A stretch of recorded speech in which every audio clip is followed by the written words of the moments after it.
So how did this all begin for you?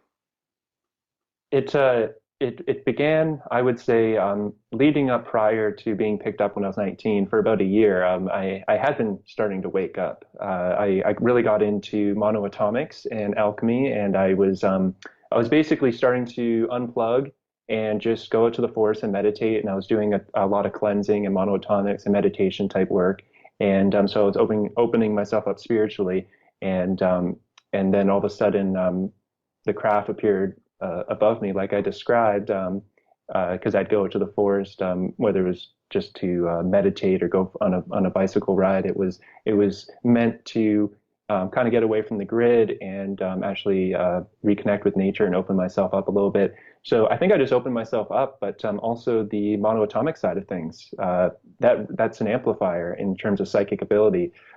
So it's not just about reading about meditation and doing the energy work in that, you actually have to fuel that. You actually have to feed your light body in a very real way. You can't just go through the motions of doing Tai Chi and not actually consume enough superconductive substances.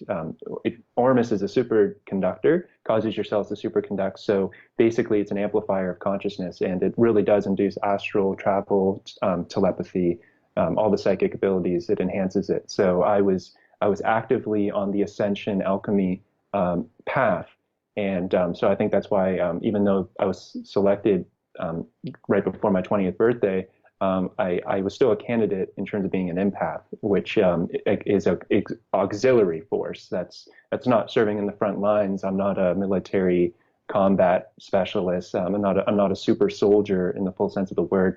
I was used as an empath, and then when I went through the training and they had us do monoatomics, and then they had us do this qigong chi type training. I have a memory with Elena, and she was one of the instructors that Solar Warden didn't have the personnel to train everybody, so they would actually facilitate, or the ICC would facilitate training for Solar Warden. So Solar Warden would loan out its assets to the ICC. The ICC, you'd be trained on Mars, and then you would be brought back, and once you were trained and serve with Solar Warden. But Solar Warden didn't really train you. It was the ICC groups that trained you, and they've divided us into different blood groups.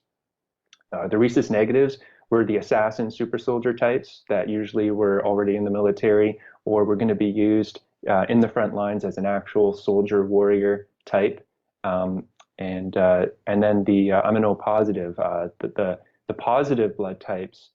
This has to do with endurance levels and how oxygen is absorbed into the blood. Rhesus negative absorbs much more oxygen much more quickly. That's why they're so explosive, and they have a lot of the psi abilities in terms of actually being able to levitate and direct energy.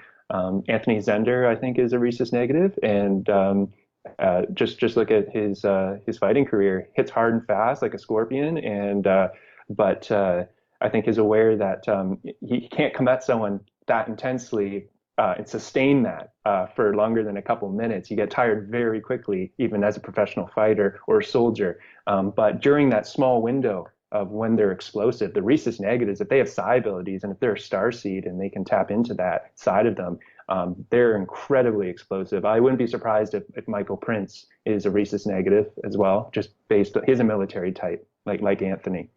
And Anthony, in the absence of James, and then with Max Spears passing away, I think right now Anthony Zender, in terms of the being a super soldier, I think he's really an authentic person to look into in terms of actually being a super soldier. But in terms of me and what I was used for, the O positives, we absorb less oxygen into our blood, so we're not explosive, but we have this stamina and endurance that goes on and on and on. We can stay up for days and days at a time, and this is used. We're used as medics and auxiliary forces, communications, but also remote viewing and empathic abilities as well. So that's what I was used for. Okay, great. Thanks for sharing that with us. Uh, yeah, so why don't you explain a little bit more about this battle that took place in 2011 with these reptilians?